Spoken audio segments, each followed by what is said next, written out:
Mouton-Odum, and as Jennifer said, I'm a longtime member of the Scientific Advisory Board for TLC, and I do treat a lot of folks with trichotillomania. And a number of these folks are children, and as you know, in working with children, it is incredibly important to also work with the families. And so this talk today is kind of a summary of the book, or the highlights from the book, A Parent Guide to Hair Pulling Disorder, that just came out in January, but it's really focused on how parents can be helpful. So I'm going to kind of run through some basic information in the first part of the talk, and I might seem like I'm going kind of fast. If you have questions, I'm happy to go back and talk about some of the initial information, which is kind of background information about trichotillomania, because I want to make sure I get to the good part, which is about how you guys as parents can really help your child. Okay, so all right, so tricho what? Understanding the diagnosis. Francois Halepeau was a psychiatrist in France who first coined the term in the late 1800s of trichotillomania. And tricho means hair. Tillo is the Greek root for to pull or pulling, and mania kind of means out of control. So trichotillomania means kind of out of control hair pulling. There have been references in art and literature throughout time.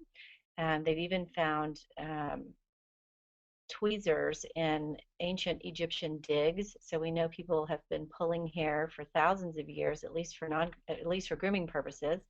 And there are references in the Bible and even in Homer's The Iliad to people pulling hair in times of stress. I think in our social or in our popular media, the reference to "I can pull my hair out" is pretty common and is generally associated with feeling stressed out or overwhelmed. The DSM-4 criteria for trichotillomania are basically recurrent pulling of one's hair that you've tried to stop and cannot, that causes noticeable hair loss.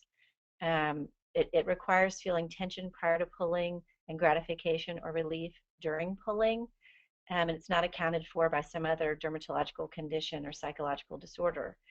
Those are going to change pretty quick, and the main change they're making in the criteria is that they're going to take out the tension prior to and pleasure gratification during. And I think most people report feeling these things at least some of the time, but it does not describe all hair pulling all of the time. We see a lot of other feelings experienced prior to pulling, like boredom or sadness or frustration or happiness or relaxation, and even other feelings experienced during, like even negative emotions, frustration and anger at the self. So they don't always fit, in other words. So there's some common theories about trichotillomania and why people pull.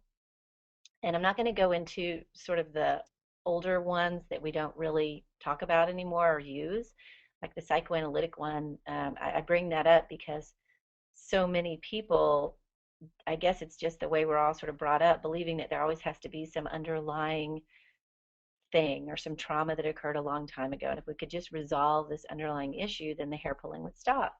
Well, what we found is that most people with trich don't have some deep underlying issue or problem. And even if they did, once that thing is worked out, the trich doesn't necessarily get better. So that really doesn't fit for trichotillomania. You know, there's been questions over the years if is hair pulling the result of trauma? Absolutely not.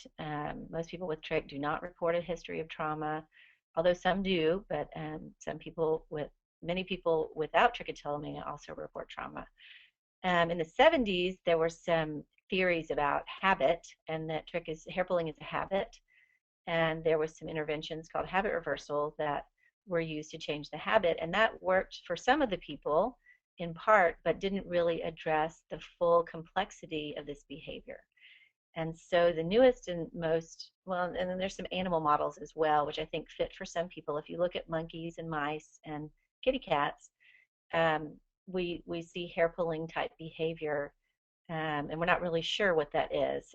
Joe Gardner is on our board, and he's doing some fascinating research with mice, trying to understand the behavior and sort of the genetics and the biology, at least in mice. Now, how that relates to humans remains to be seen, but we're hoping that will guide us in some important directions. So the last theory that I want to mention, and we'll talk a lot about, is the comprehensive behavioral model. That's the model I use. It was developed by Charlie Mansueto and Ruth Gollum in Silver Spring, Maryland. It's a much more comprehensive and complex model that helps us to understand an individual and their hair pulling as unique to that person. So we'll talk about that in a little bit. And the last thing we'll talk about is developing empathy for your child. And I think this is a very important thing for each parent to begin to do. It's important to understand that this behavior is a behavior that feels good to your child on some level, and in that way it's adaptive or functional. We all engage in behaviors that help us feel better, and they're different for different people. Some people exercise, some people take a hot bath, some people shop, some people drink alcohol, some people smoke cigarettes, some people do a variety of different things. Some of it's functional in our lives and some of it isn't. And hair pulling in some ways is a way that a child has found to address some need and to help their bodies to feel better. We do believe there's some neurological basis for this behavior, and for many people, especially children, we see a big sensory piece. And I'll be curious at the end of this if any of you had this experience with your child, but you know, a lot of times hair pulling serves a soothing sensory function. And kiddos that are high in sensory needs or dislikes, in other words, don't like tags, itchy things, scratchy things, certain smells, certain noises, bright lights, or really crave certain things like smooth things or bumpy things or squishy things, or really like you know, a certain shirt or a certain pair of shorts, or don't like to wear socks. Those are pretty common things with kids who have high sensory needs. And I see it, at least in practice, and we have no data to support this, although I would like to start gathering some, that trichotillomania in kids really is linked to kind of soothing the sensory nervous system. So that brings us to the comprehensive behavioral model. So there are 5 domains or 5 areas that we evaluate when a person comes into the office to help us to understand their trick. And the acronym is SCAMP, S-C-A-M-P, sensory, cognitive, affective, motor, place. And we'll talk about each one of those a little bit and kind of get into sort of how that works, because it really drives the treatment.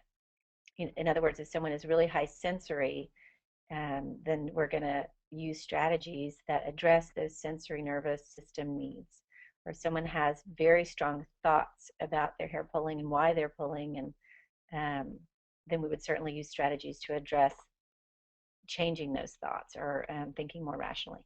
So the sensory piece can involve all 5 of the senses.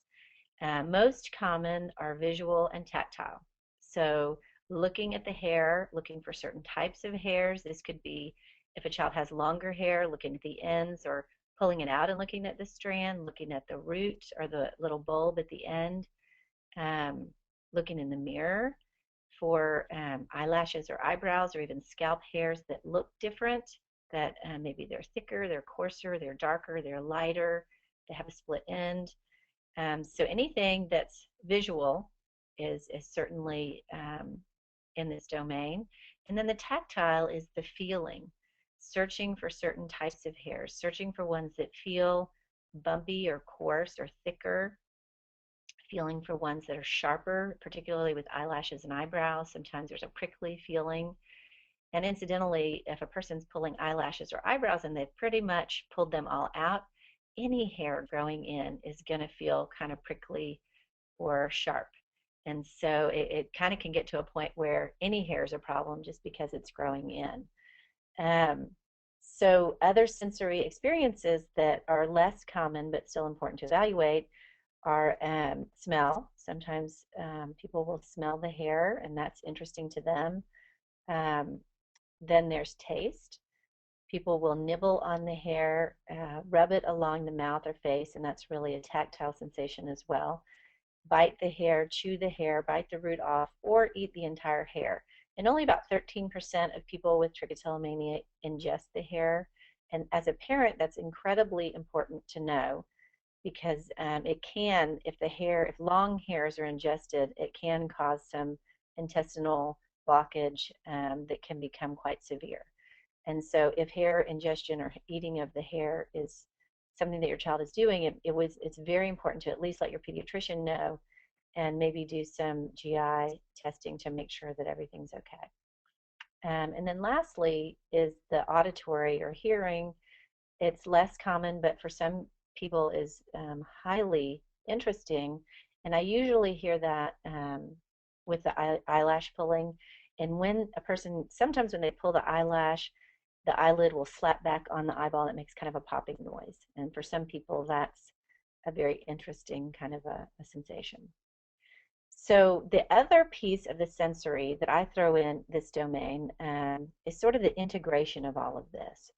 And if you're familiar with sensory integration or sensory integration dysfunction, it is in kids when there's so many different things coming into the brain from all the five senses, it can be a bit overwhelming.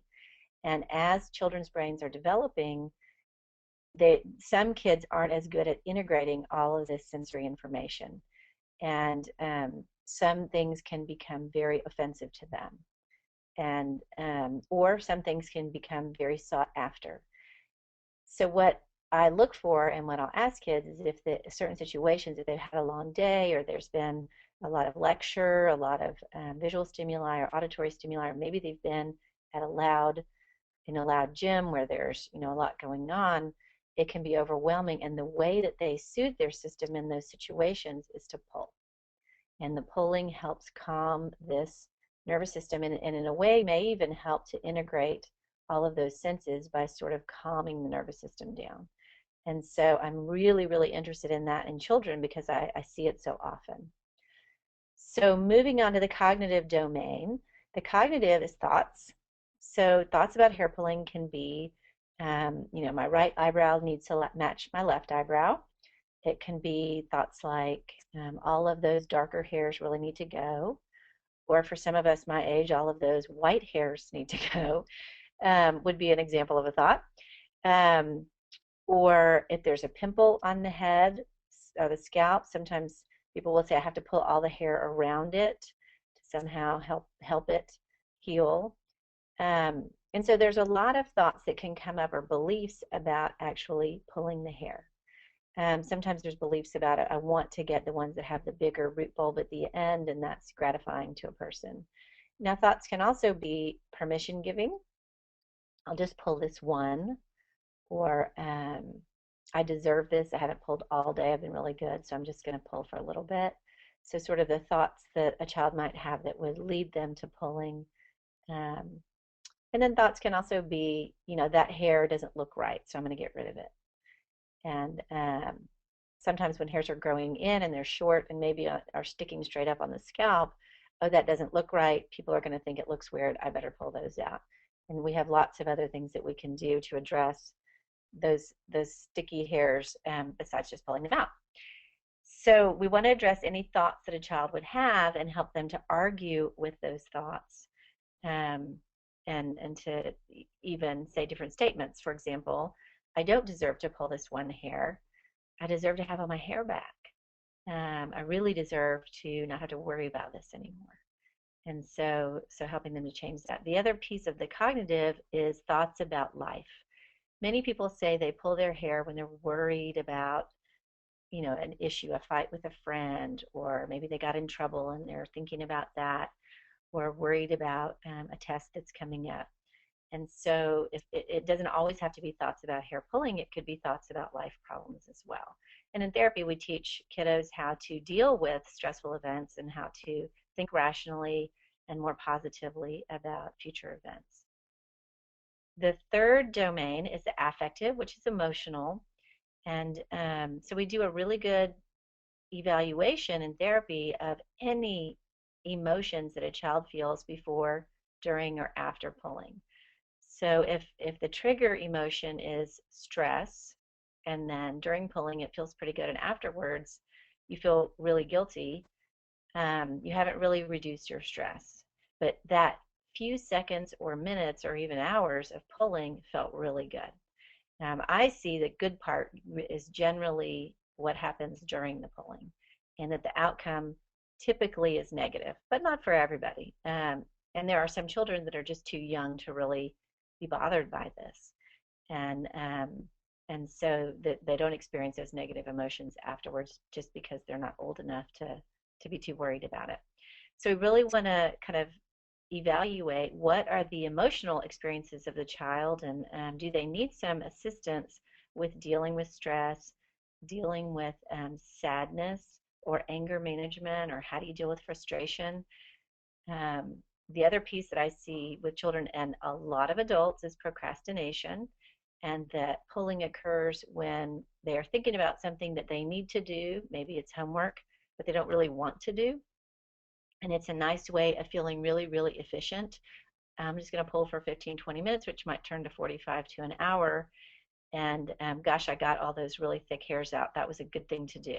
When really what they needed to be doing was their homework. Well, the problem is then we've got a lot of stress because now we're behind. Now we don't have as much time. And it didn't really reduce the stress. It actually created more. So the affective domain is super important to evaluate and to truly understand. Next, we have motor behaviors, or the motor domain, and it also includes awareness. So first, we want to evaluate how aware a child is of their hair pulling, and is it happening outside of their awareness, and or maybe they see a pile of hair and they say, "Oh my gosh, I didn't even realize I was doing that."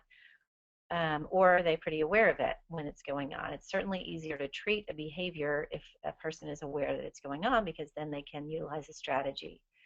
Um, and sometimes a way to become aware of the hair pulling behavior is to understand the full motor behavior. So if I pull my scalp hair, it might begin with sort of touching my face, and maybe then I'm stroking my face, and then I'm stroking my hair, and then I'm searching for a hair, and then I find a hair, and then I start pulling. So if you actually stop the face stroking or the hair stroking, you can intervene before they've actually gotten to that point of finding the hair that they want to pull.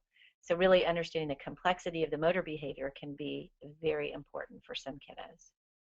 And then finally, we look at place. And the place is, these are environmental triggers that cue hair pulling behavior. It might be the bathroom with a bright light on and a mirror. It might be a pair of tweezers. It might be the television, sitting in a room watching television, feeling tired or bored after a long day. It might be the absence of other people. No one's around, so no one's going to see me doing this. It might be math class. I don't understand what's going on. I'm overwhelmed. I don't really like this class, and so this other behavior feels pretty good, so I think I'll do that. So we really have to understand what are the situations where a child tends to pull, and then making sure that we have adequate strategies for them when they're in those situations. So I just want to kind of go through some common things that parents talk to me about, and address some of them to hopefully address some questions that you may have. Why my child? We don't really know 100%, but we're pretty sure there's a genetic predisposition. So you may not have anyone in your family or your spouse's family or your extended family that pulls their hair, and that's not uncommon. But you probably have someone in your family that bites their nails, picks their cuticles, picks their skin, um, cracks their knuckles, chews their lip, bites their cheek, or grinds their teeth. And those are sort of the umbrella behaviors called body focused repetitive behaviors that we see that are related to trich and sort of fall under the same umbrella. So common mistaken beliefs: is my child mad at me? No, your child is not mad at me. Now, in adolescence, in early adolescence, if your child knows that it's really going to upset you to pull their hair out and they really want to make you mad, that is certainly an option. So that is not why this behavior begins, ever. It begins for a variety of other reasons, but it can become an issue, particularly for older children. Does my child hate me? Absolutely not. This is not a revenge behavior. This is not a statement of how your child feels about him or herself or you. Is this self-mutilation? And I've had many parents ask me this question. It is absolutely not. So it might look like that in a way because it's sort of causing disfigurement to your child and it's self-induced, but self-mutilation has a completely different process and completely different goal. Also, the people we see that engage in some of those behaviors have typically more other pathology than just that. And so often with hair pulling, we just see hair pulling. And so we don't see that it's sort of clustered around some other psychological issues. Have I caused this? You did not cause this. I've never seen a case where a parent caused a children to pull out their hair. But as parents, it's really easy. We always tend to blame ourselves for things that our children are dealing with.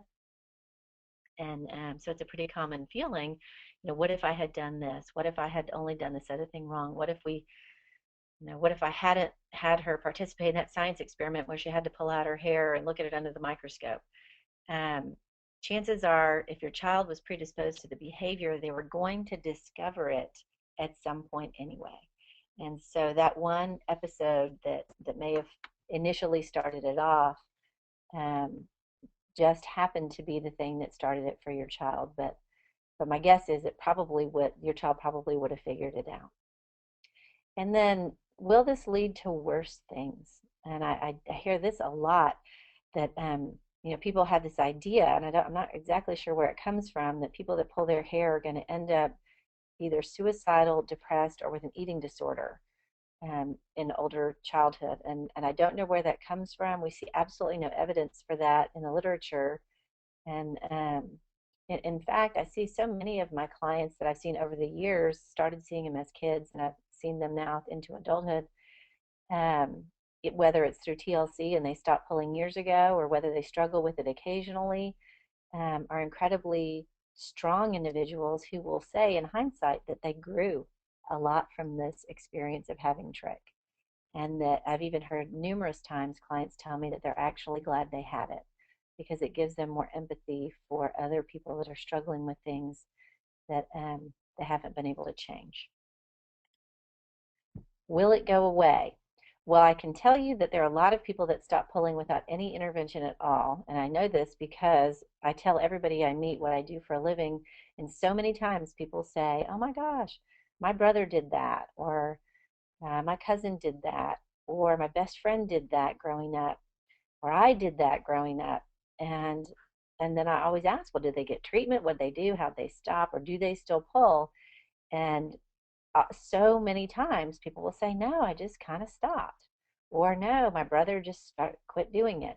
So it does happen that way. And I'm not really sure why some people just sort of move through it and it goes away, and why for others it doesn't and they struggle with it more. And we're looking for those answers. We haven't found them yet, but I certainly know it happens for some people. What we do know is with proper treatment, it absolutely can change. Will the predisposition go away? Probably not.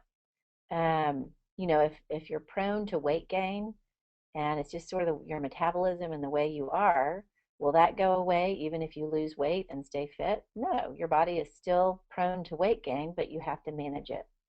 And so, in talking with parents, a lot of times I use weight analogies or food analogies because most of us can relate to them.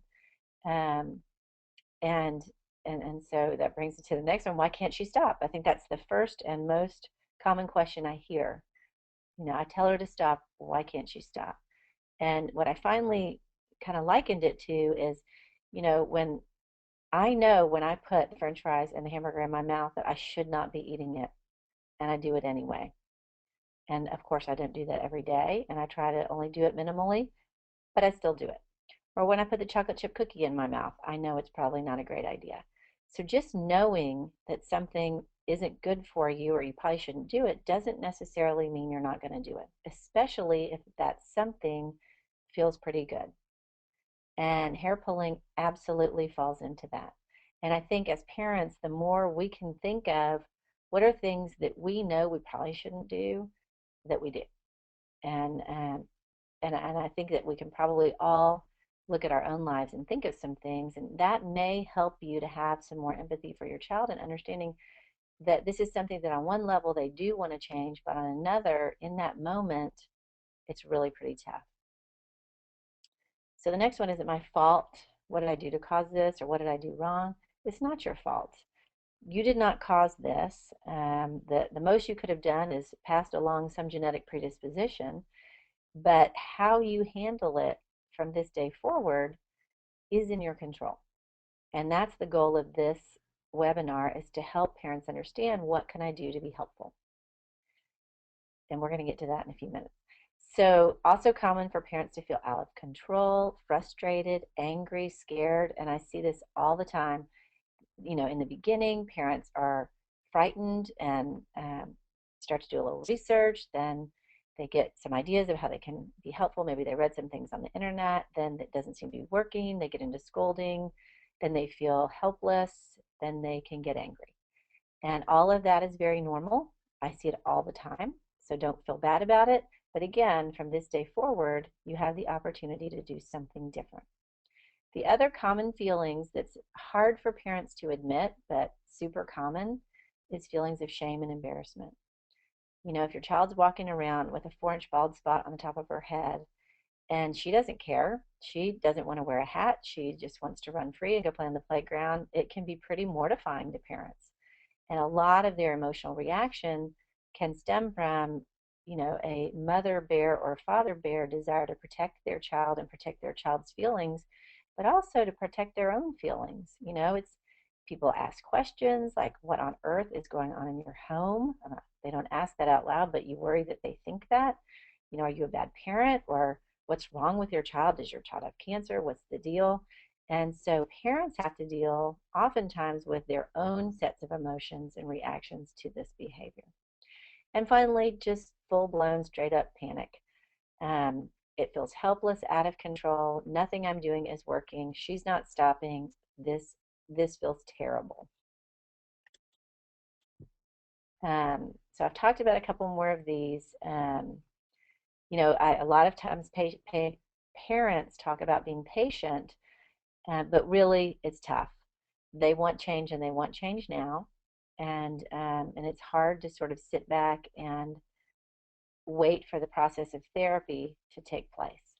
And so part of your task as a parent, the first one I talked about is developing empathy, but the second one is developing patience and understanding that this may not be the time for your child. Your child may not be motivated. Sometimes kids under the age of 7, 8, or 9, they don't care. They don't care if they have a bald spot. They don't care if they have eyelashes. Now by 11, 12, or 13, they start to care, especially when they start to want to have relationships with girls or boys and start caring about social kinds of situations and friends and peer groups. It can become more important. And quite honestly, hearing feedback from a friend about not having eyelashes or having a bald patch on your head is a whole lot more powerful than hearing that from a parent. And so oftentimes I'll have parents just kind of hang back and wait until the child gets to a point of readiness. Um, the next one, the hair police, and this is really kind of a pitfall that a lot of parents fall into, especially when the child has started therapy, is policing. Did you pull? How did you pull? What happened? Did you use a strategy? You know, and sort of interrogating the child to the point of the child not really wanting to talk to the parent. And I think parents think they're being sly, like when they're brushing their hair. Oh, well, look, if you grew some hair, we could really put this bow in there. Or doesn't Dora the Explorer have pretty hair? You know, and all kids hear from those kinds of statements is, I'm not acceptable, I'm not lovable, there's something wrong with me. And so I would encourage you to think about when you're talking to your child about hair pulling, how it's getting translated and how it's being heard. Because it'd be like if my husband asked me, hey, did those pants used to fit you differently? What I hear is, hey, you've gained weight and that didn't look good. And so, again, we have to be careful about what we say and how we say it, which leads to too much focus. When the family dynamic becomes so focused on hair and hair pulling, it's completely a mess. There are so many parts of your child that are important, are valuable, are wonderful, and those are the parts you need to be focused on. And I'd encourage each one of you to make a list of every cool thing about your child.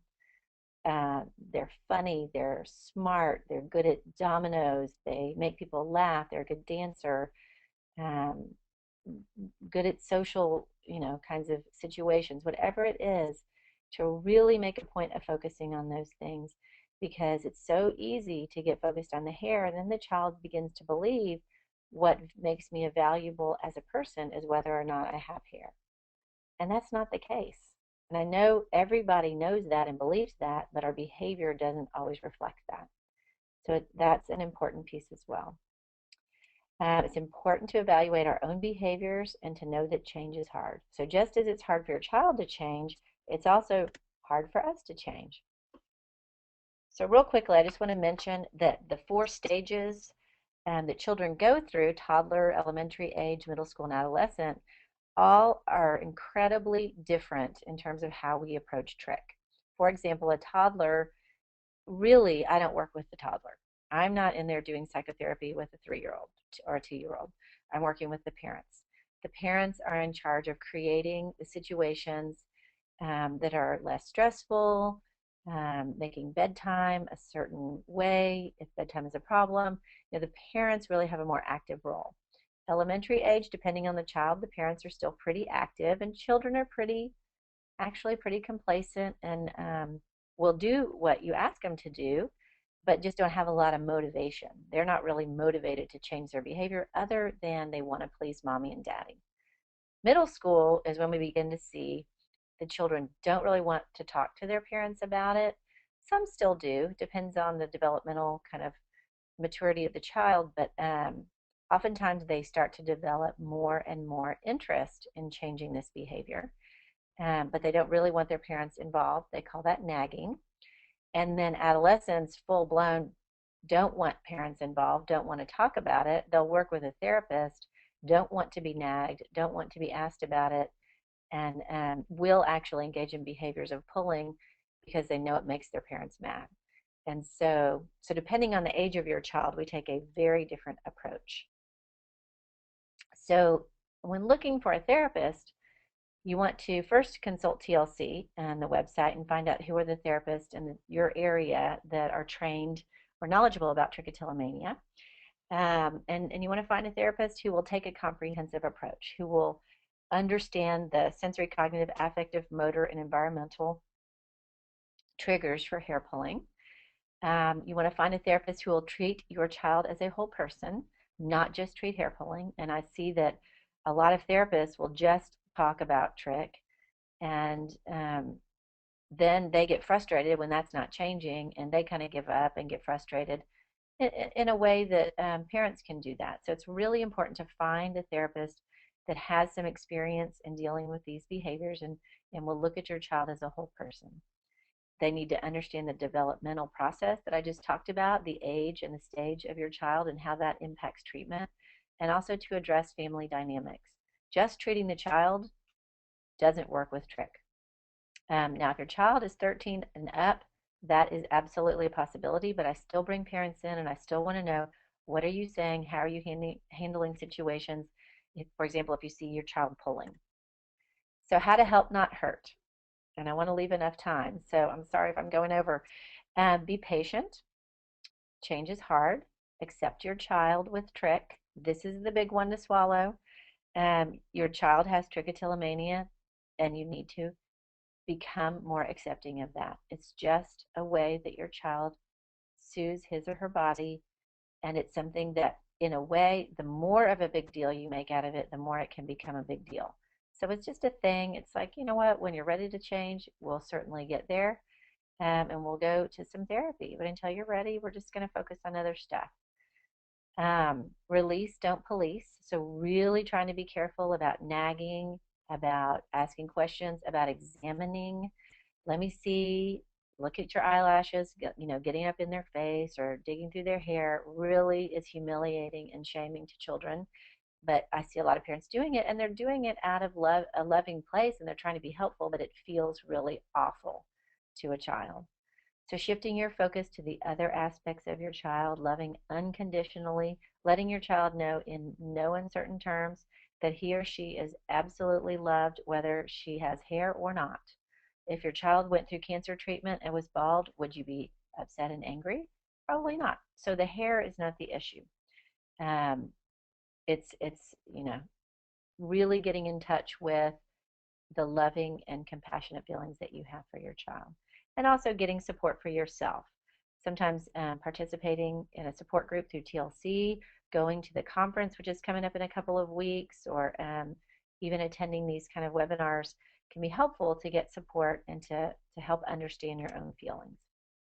So continuing with focusing on your child and loving your child, recognizing their strengths, seeing them as a whole person, not just having hair or not having hair, acknowledging your reactions and frustrations, and also learning what to do when you feel upset or when you feel frustrated. What is the thing that you need to do to kind of get some space and take a step back? Um, Realizing that the hair pulling is adaptive in some way and that your child is pulling because they need help dealing with something. Something doesn't feel right for them, whether it's emotionally or sensory or cognitively, and that may be a better way to deal with it than actually talking about hair pulling. Don't nag or shame your child.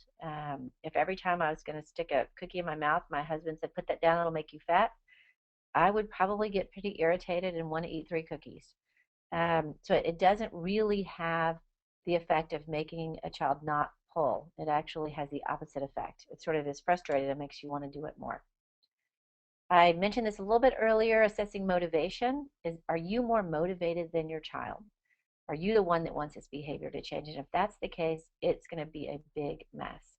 Now, sometimes we can give external rewards, and some kids get really excited about getting a whatever, and they will use strategies to get the whatever. And sometimes that works, and sometimes after they get the whatever, they start pulling again. So if a child is not really motivated, it may not be the right time to focus on that. So assessing readiness, is your child at the point of readiness where they're kind of sick of this? They're done. Hey, mom, I'm really done with this. I don't like this. I'd like to get some help. Um, Reduce, eliminate conflict around hair pulling and power struggles. I think I talked about that a little bit, just really trying to focus on your child. I had a patient who said her daughter ran in with an A plus on a math test, and she'd really been struggling in math, and the mom felt terrible. She said, "Oh my gosh, you pulled all your eyelashes out."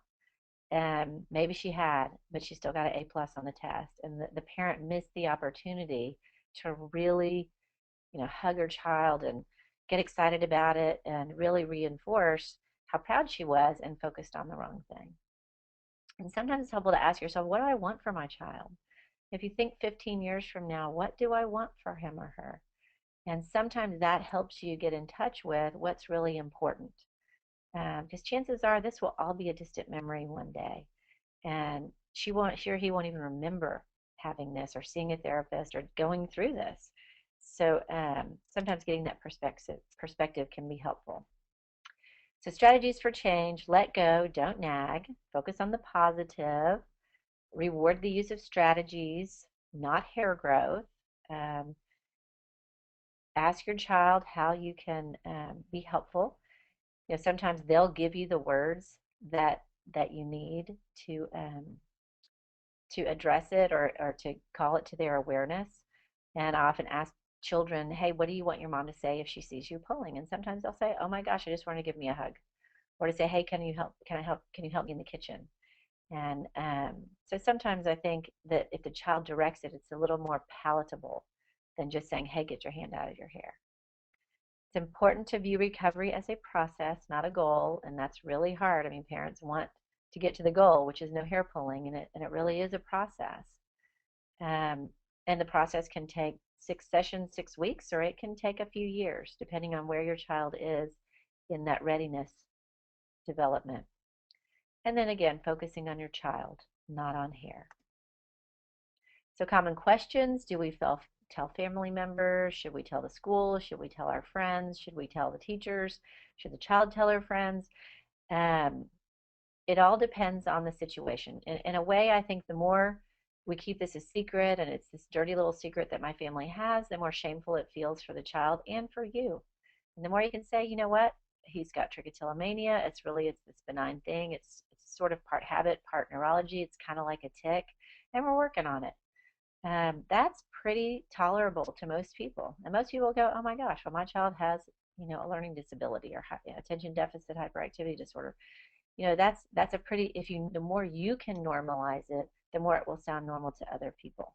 Now, the child telling his or her friends, that just depends on the friends. If the child has a really good close friend that isn't going to use that information in an ugly way, that's great. Um, I have had kids that when people ask them, they say, I have trichotillomania, go look it up. And kids look at them like, wow, you're really smart. And they can't spell it, so they can't look it up. So it just sort of also depends on your child and where they are in this process of acceptance.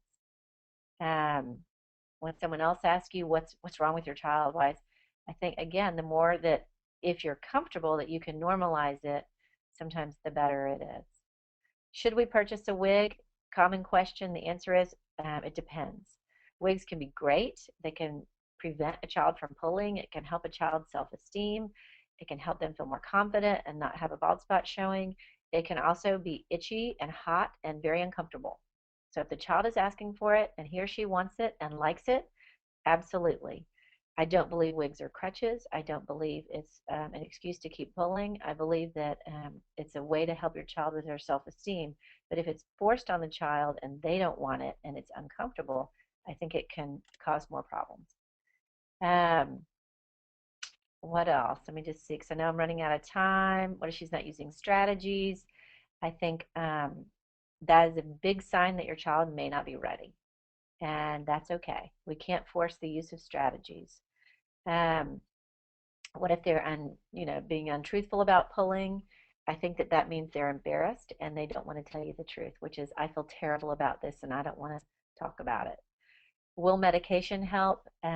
Medication can be helpful for some people if they have another depressive or anxiety disorder, but as a rule, that is not where we start, um, particularly if trich is the only presenting concern. N-acetylcysteine is, and you can read an article on the TLC website about it, it's a supplement that has found to be helpful in about 56% of adults.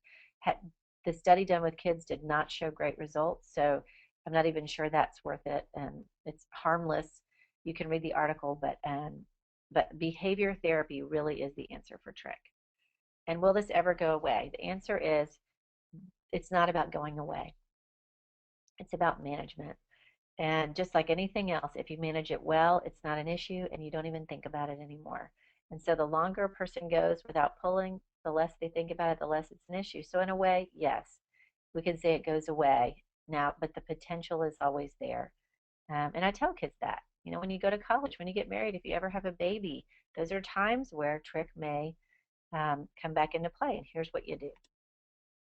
So moving forward, trying to find a therapist, particularly one who is trained in CBT or who's willing to learn. You can educate your therapist about books and articles and different treatments. You can work on yourself and sort of your reactions and controlling your behaviors, getting support for yourself. And think about what's the best time for your family. If your spouse is undergoing treatment for some medical problem, this may not be the greatest time if the family is stressed. So we want to make sure that the whole family is in a good place to deal with this. Obviously, the TLC is a great resource. Our new book is called A Parent Guide to Hair Pulling Disorder. Ruth Gala, my co-author, has written a great book for children and adolescents. It's a workbook, The Hair Pulling Habit in You. And then stoppulling.com is my website, and Pull Free is our new mobile app that's coming out next month, which is a treatment tool for hair pulling. So we're very excited about that. I did include a link to the store for TLC, and if you enter the coupon code SPRING10, it gives you, I think, a 10% discount on anything you buy in the store. But you can get all kinds of cool toys and resources there. So now I'm going to turn it back over to Jennifer, and I hope I didn't talk too fast, but I want to be able to answer any questions if anyone has any.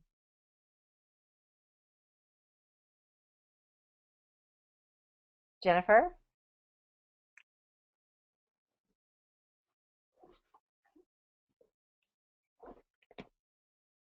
Can you hear me?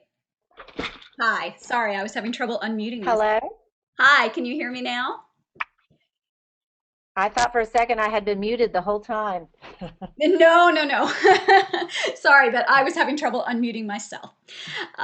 Thank you so much, Suzanne. That was a wonderful presentation. And we do have a few questions, and anybody, if you have any more questions in the next few minutes, please feel free to type them in under the questions tab, and we will try to get to them.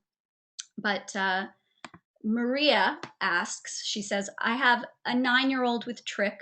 Her symptoms started 2 months into treatment with Prozac for OCD. Have you seen any connection with Prozac and pulling? Great question. Personally, I have never seen that. I have heard, and this comes from Joe Garner's work with the mice. So I don't know if this relates to humans, but his theory is that for some people, the serotonin blocking agents really don't help with trich and can exacerbate it. And he found that with the mice and feeding them foods that increased serotonin production in the brain, and the mice pulled like crazy. Now, but in the situation, I don't necessarily say stop the Prozac. If the Prozac is really helping with anxiety and OCD, um, there are other serotonin agents that the psychiatrist might want to look at, but it may have just been a coincidence. It may have just been that the hair pulling was going to manifest at that time, and it was a bad coincidence.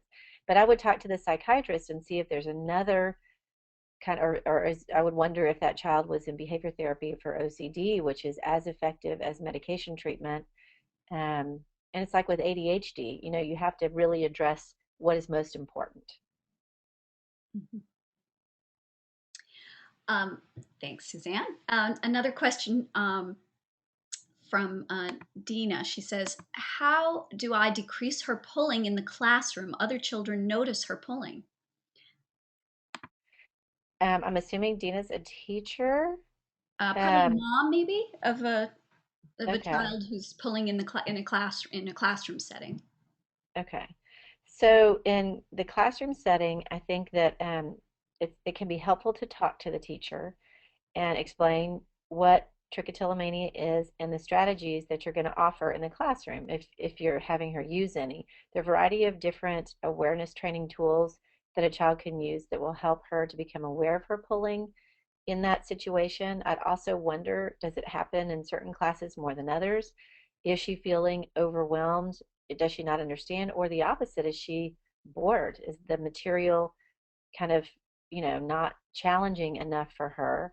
There are all kinds of, fiddle toy strategies.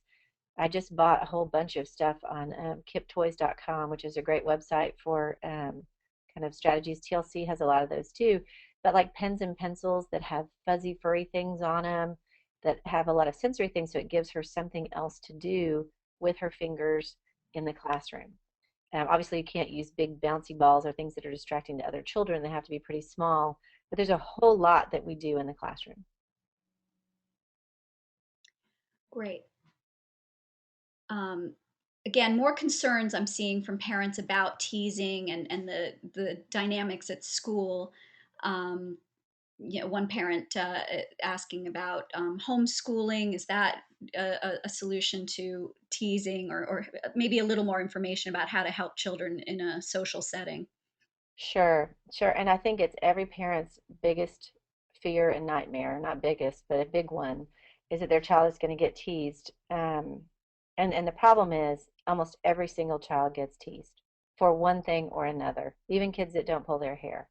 And so to have the goal that my child won't get teased is probably unrealistic. Now, if your child is being brutalized at school because of hair pulling, I would let the school know. I mean, that is overt bullying and it's wrong. And those children need to be taught about acceptance and maybe even need to be taught about trichotillomania. But if this is the occasional comment about it, I think kids are going to do that, and you have to help your child get the skills to respond to it.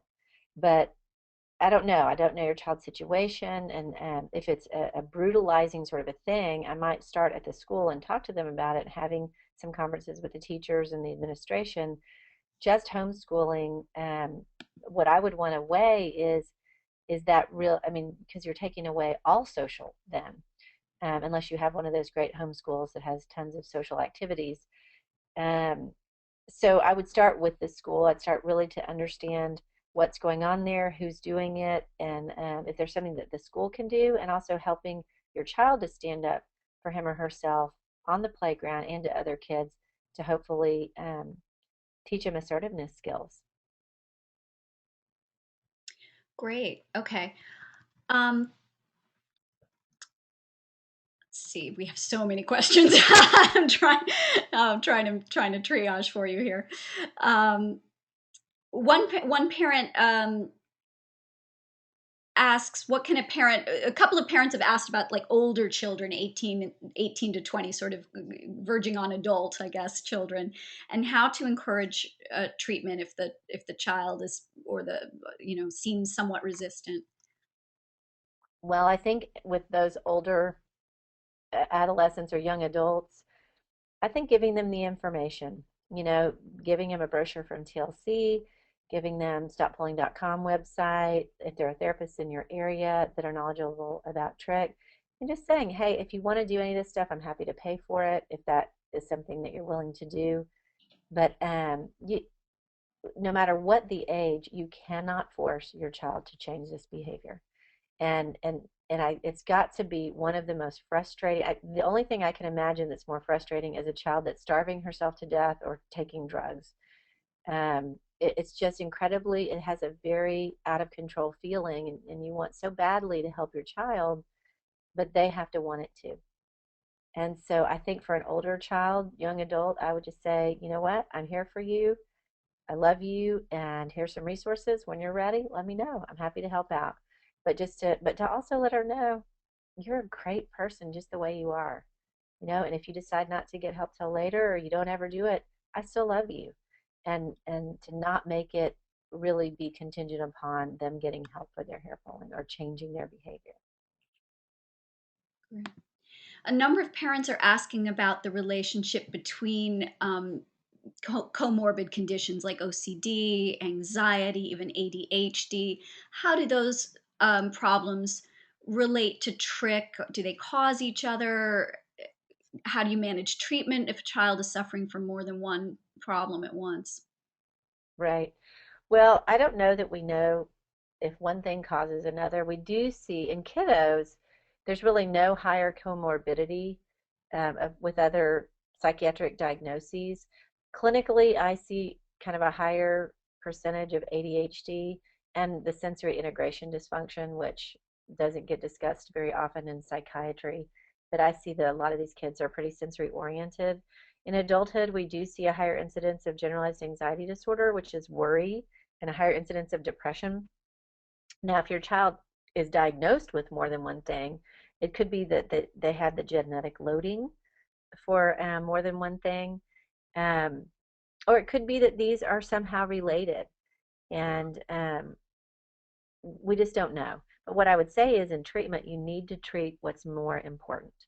And, if the OCD is debilitating and taking up 4 hours a day or 5 hours a day, and the hair pulling is, she doesn't have any eyelashes, me personally, I would start with the OCD. And then once that gets under control, then I would start working toward the trich. So I think it's a matter of triage and sort of looking at what is causing the most impairment for my child, and where do we need to begin. Great. Um, a little bit more emphasis, I think, might be helpful in terms of how to assist a child in covering up the behavior, wigs, and somebody asked about topics, which is a sort of powder that can be put on the head, and the relationship between that. You mentioned it a little bit, but perhaps just talking again about, are these things a crutch? Um, Right. Well, I think again, as a parent, the goal should be, what is the thing that will help my child feel good about herself or himself? And if the child is saying, gosh, mommy, help me cover this bald spot, then I would do that in a way that makes sense. And there's so many different options. Wigs, there are even wigs that are glued to the head. They can even do partial wigs that just glue on a spot. They look incredibly natural, and you can swim and shower and do all these things with them.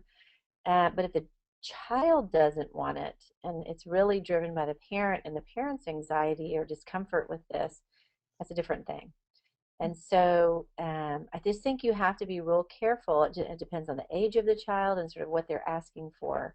And I'll ask them in therapy, do you want to do something like this? And sometimes they'll say, yes, that would be great. And the Hair Club for Men and Women partners with TLC. They do free hair matrices for children with trichotillomania, which is incredibly, it's a valuable service. So it's out there, but sometimes kids don't want it. And they say, you know what, I'm okay. I don't want to do that. I don't want to have that on my head. And so at that point, it is in your court to move toward acceptance and loving your child with a bald spot. And I know that's hard to hear. It's hard to say, but it's the truth. And the more we can just love our kids for who they are with all of their issues and whatever is going to happen, because all kids are going to have something, um, the better parents we can be. So it really depends on the child and what the child wants and what makes sense for them. But I don't see those things as a crutch. I don't see those things as a negative unless it's something that the child doesn't want. So I hope that answers it better. That's great. We are really running out of time. I'm gonna pose two more questions to you and just run us just a few minutes over. Okay. Um, uh, One quick question that somebody asked: is the treatment any differently handled for boys or girls? Um, no, it's basically the same. Boys tend to not care as much, especially little boys. Girls in middle school tend to start caring more about what they look like. Do they have eyelashes? Can they wear eye makeup? Um, Boys don't. But the thing with girls is they have an easier time of covering it up. They have longer hair. They they can wear eye makeup that will mask or wear, painted sort of penciled in eyebrows that can mask the loss of it. And so there's pluses and minuses, but from a therapeutic standpoint, I don't really take a different approach. Great. Finally, a very important question. Many one of the biggest problems that our entire community faces is the insufficient number of trained therapists in this field, and that's something that TLC is obviously trying to improve. But for parents who feel they're not within access to an experienced treatment provider, especially one for children, what recommendations do you have? Well, a lot of us do phone consultations or Skype. I have parents that will fly to Houston or drive to Houston and will do like a marathon session for a couple hours and then follow it by phone or do sessions, by Skype. Um, StopPulling.com is a great option for people. Really, it depends on the reading level, but 10 and up, we say 12 and up on the internet. The Pull Free app is going to be super easy to utilize for younger kids as well, probably with some parent assistance just for vocabulary purposes. Um, but I think sometimes finding a therapist who's cognitive behaviorally trained, which means they understand sort of how to do that kind of therapy, who's willing to learn. And maybe they would do some supervision with one of us from the board, or maybe they would be willing to purchase the training that TLC sells, the Professional Training Institute, which is now all videotaped. And so there are ways to get access to understanding treatment. We're writing a treatment manual for the comb model right now, which should be ready within the next year and publishable. And so there's going to be more and more options for therapists. Obviously, having a therapist in your area is ideal, but it isn't always the case. But there's lots of things you can do to sort of help get there. Mhm. Yeah, I would just add that to emphasize that if you find a therapist that your child likes working with um, on a sort of human level, then if that person is willing to learn, we do have tools, whether it's the professional training series on DVD or even the book, The Hair Pulling Habit in You, which is designed to be a self help book, but can be used with in conjunction with a therapist. So there are resources to help sort of fill that gap, but it's a very frustrating and it's, I think, other than not having a full-on cure for trich, it is, I think, the single biggest problem facing our community right now is the lack of trained treatment providers. Absolutely. Thank you, Suzanne. We are going to wrap this up now, but I am so grateful to you. And thank you, everyone who has been listening. I know we didn't answer every single question you had, so please feel free to be in touch with TLC. We are always available by email and phone to talk. And please also stay tuned for our upcoming webinars. And if you can make the conference coming up in April, that's an amazing event. And a number of you did have questions about ADHD, so I would particularly recommend the next webinar in our series on April 10th. Again, thank you all very much, and good luck. Thank you, Jennifer. Thank you, Suzanne. Bye. Okay, take care.